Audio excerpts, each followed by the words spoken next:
Hi everyone, welcome to the Touch to Click channel. Today, in this video, we'll show you how to search fonts in CapCut in a simple and easy way. Now let's get started. Step 1. First open CapCut on your PC or laptop and open a new or existing project. This is important because font options are available only inside an active project. Step 2. Now click on the text option from the top menu and add default text to your timeline. This step is needed so you can access and edit font styles for your text. Step 3. Select the text layer on the timeline and then click on the font option from the right panel. This section contains all available fonts that CapCut offers.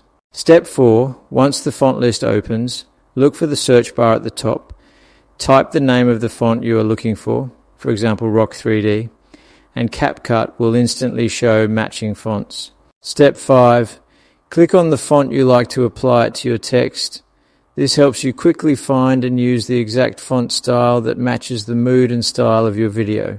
Thanks for watching this video. Don't forget to subscribe to the Touch to Click channel for more helpful CapCut tutorials.